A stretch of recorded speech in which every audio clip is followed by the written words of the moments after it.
કે મને મુરલી વાળો ગમે છે, બીજાનું શું કામ છે? ભક્તોમાં ભગવાન છે, બીજાનું શું? બહુ ધ્યાનથી વાપરજો, તમારી વાણી સત્ય છે બા.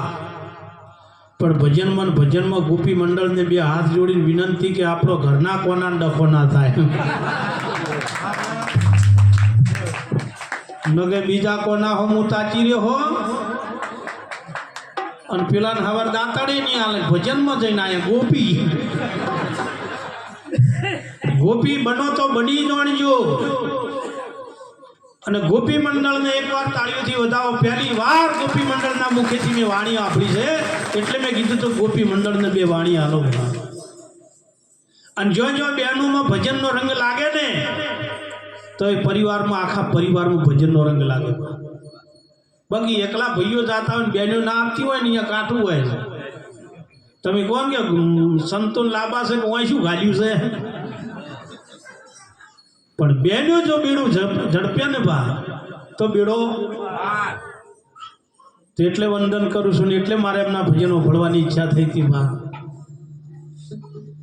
જેવા મહિમા તમે દોર ચાલી છે, દોરને દિવસે આખા ગામમાં આ મહિમાનો ડંકો વગાડો તો આપણી દોર સાચી.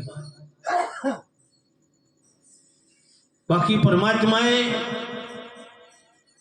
આ મનુષ્યનું ખોળિયું આલ્યું છે ને, એ બીજું તમે જે કરતા હોય ભલે કરો, પણ ભજન માટે જ આલ્યું છે.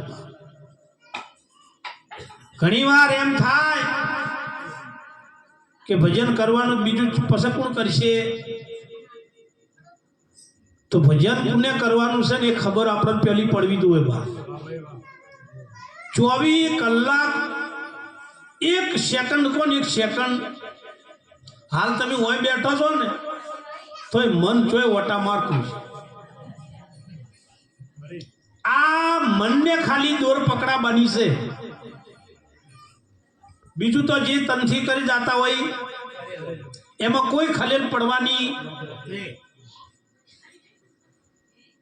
એને દોર પકડાવો, હરતા ફરતા ધંધો કરતા ધોણ ધણીનું આ ખોળિયું આપનાર એક પવિત્ર ખોળિયું મળ્યું તો પ્રભુએ શા માટે આલ્યું? ભૂખ લાગે એટલે ખાવું, ઊંઘ આવે એટલે હુઈ જાવું, બાળ બચ્ચા પેદા કરવા, મોત આવે એટલે મરી જાવું. આ તો કૂતરા ગધાડાને મનાડાય કરે. તો જો આટલા માટે જ આપણે જીવતા હોય તો આપણે એના તુલ્ય જ છે, આપણે માણસ નથી બા. માણસ બનવાની વાત કરી છે. કઈક માણસ, કઈક મનીખડ, કઈક ઢોઢને. તમે ઢોરને કોઈ દાડો ગમે એના ક્ષેત્રમાં પડ્યું છે તો તમે ઢોરને નહીં કીધું હોય કે ઢોર થા? કોઈ કીધું? નરેશભાઈ કાકા એ તો ઢોર છે જ. પણ આપણે કોઈ જો ભૂલ કરે તો કોઈ કઈ કહે છે કે મોણો થા, મોણો. તો આપણે હતા કોણ પા? માણસ થયો હોય તો મોણસ કહેવાય, પણ માણસ થયા નથી કારણ કે ખાલી ખોળિયું જ પહેર્યું છે. અને જ્યારે માણસની ખબર પડે ને માણસ થાય ને પછી એને કહેવા પણ ના આવે. બાકી આ માનવી ખરો, માનવી આ ખોળિયું મિલીને બીજા ખોળિયામાં લેતો હોય માં નવી, ફેર જન્મે તોય માં. જેટલી માયાનું દૂધ પી ગયા તો ધરાતા નહીં. તો હા મોય તો તમે જુઓ ને, બે ભાઈ જુદા થાય ને તો જેઠા હાથી લડે. ખાલી જેઠા હાથી મારા મોય છે જેઠો. એમાં લડતા લડતા એટલા ક્રોધમાં આવી જાય કે એક ભાઈ બીજા ભાઈ પાવડો છોડે, એક ભાઈ મરી જાય, બીજો જેલમાં જાય. જેઠો એ નહીં રે બા.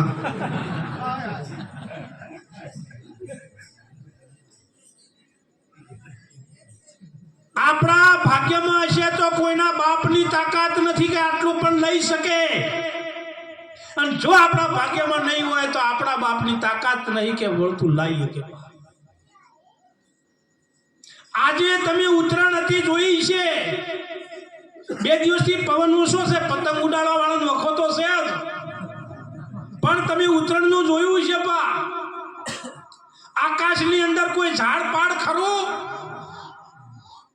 ઉપર કોઈ બંગલા મકાન ખરો આખું ગુજરાત નહીં વિશ્વ પતંગ ઉડાડે તો ઉપર કોઈ નડે એવું ખરું અમૃતભાઈ સદાય કોકનો ઊંચો જો નહીં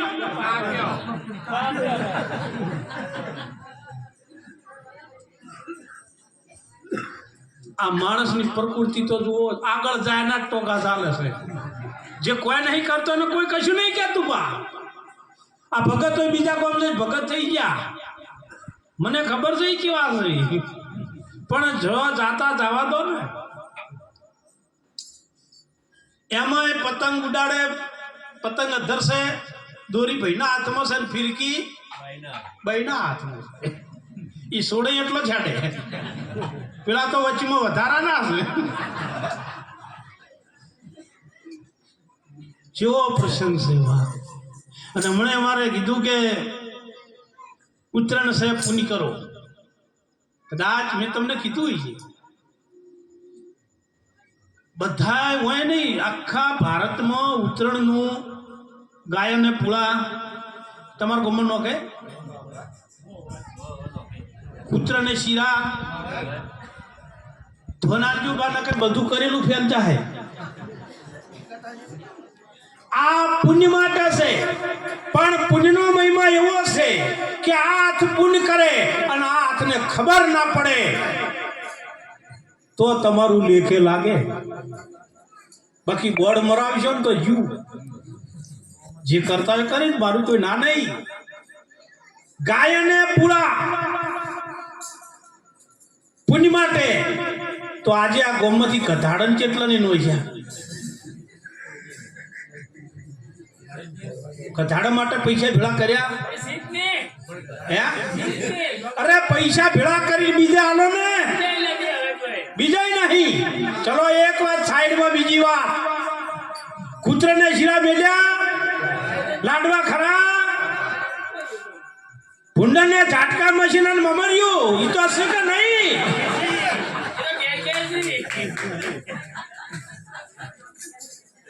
પેલું નહીં આ તો છે ને અહીંયા મેલો કઈ ચમ નહીં મેલતા કઈક જુદું દેખાય બા કઈક જુદું ગંગદેવ એક સંત થઈ ગયા બધાને ખબર છે શ્રાવણ માસમાં ભગવાન ભોળાનાથના લિંગ ઉપર ગંગાજળ ચડાવતા હતા 7 બ્રાહ્મણો એમાં ગંગદેવ ભેળા હતા છેલ્લો દિવસ અમાવાસ્યાનો દિવસ શ્રાવણ માસની અમાસ અને ગંગદેવના ખભે કાવડ હતી અને વચ્ચે ગધાડો તર ફરતો હતો ને તે ગંગદેવે ગધાડાને પાઈ દીધું હતું અને પેલા સોએ અહીંયા જઈને ફરિયાદ કરી મહાદેવજીને કે મહાદેવજી હવે પેલાનું કામ ના કરતા કે જેમ કે એની તો ગધાડાને પાયું આખો મહિનો માથે પડ્યો તો મોયથી ગેબી અવાજ થયો કે તાણ હું ગધાડામાં જ હતો આજ જ્યોથી જુદું દેખાય ને બા તો ઉથી બહુ કાઢું છે પરમાત્માએ આપણને આલ્યું છે ને તો શાસ્ત્રો સંતો કહે છે કે થોડાકમાંથી થોડું 10મો ભાગ એકલા રૂપિયાથી નહીં તનથી એ થાય સેવા રૂપિયા ના હોય ને તો તનથી થાય 1000 માણસનું રહોડું કોઈ કર્યું હોય એ રહોડું કરવા વાળાને ધન્યવાદ પણ તમારી જોડે કોઈ નહીં તો એ રહોડાને ભજવાડ ના થાય આટલી વર રાખો ને બા તો એના બરોબર છે આપણાથી નિશાળ ના બંધાય પણ ગરીબના છોકરાને બેસ નોટ્યો લઈ આલો ને તો એના બરોબર છે પા તો જમવા જાય કે ડાળ આવી હતી પલોડું આવું તું અમૃત પીરો હતું ખોમી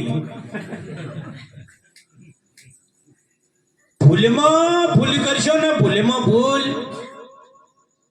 તો ભોગવવી તો પડે જ બા ભૂલીમાં કરો તોય અંધારામાં અગારો પડ્યો અને પગ મેલો તો એમ કે દાડો ઉજે ધરેલો પાડ્યો. લાઈટમાં ઓગળી પકડો, વાયરમાં ઘાલીને પ્લગમાં વાયર ઘાલીને પકડો અને વૈધર હોય તો એમ કે લાઈટ ક્યાં વૈધર ઉતર્યા ચીડ ઝટકો કે તરત મારે. આવું છે બા, ભૂલમાં ભૂલ થશે ને.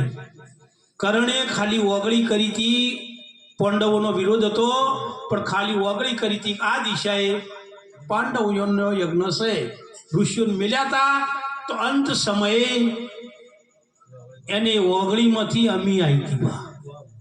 એક ઓગળી સિંધવાનું પુણ્ય મળે છે. પણ અત્યારે તો એ કૌશલ્ય બે ભાઈ રહેતા હોય, વળી એક ભાઈને મહેમાન આવ્યા હોય એટલે અહીંયા જેઠાણી હળવે હળવે આવે કે ચોના મહેમાન છે કે બનાસકાંઠાના કે જેમ આવ્યા છે કે વચેટનું હગું કરવા. મહેમાન વાપરતા હોય હું પાછા કે વચેટનું હગું કરવા એટલે કે પેલો રાસુંદો આવે એનું મહેમાન બેહી જતા ઠેઠ ઘેર આવેલું ભા ગાઢ્યું ના ગાઢ્યું. પછી એની દેરણીએ વિચાર કરે કે ઓયને મારો તાલ બગાડ્યો પણ એક દાડો મારો વારો એ આવશે બા. અરે તમારા ગામમાં તો સારું હોય છે, આવો હરીમાં દેરણી જેઠાણી વાળતા હોય ને તો દેરણી સેજ જેઠાણું હમ હાવડી ના દાવા દે, બાઉન્ડ્રી હોય એમ શક્યા. આન જેઠાણીના ઘેર મહેમાન અને દેરણીએ પૂછ્યું કે જેમ આયા જેઠાણી ભેંસ રાખવા કીછી પેલી કૂતરું અડકાયું કર્યું હતી ઓનું રહ્યું ને એનું રહ્યું ભાવ એના માટે આ નહીં મળ્યો, એના માટે નહીં મળ્યો. અને એટલા માટે કોઈ સંતો એક ભજનમાં સુંદર વાત કરી છે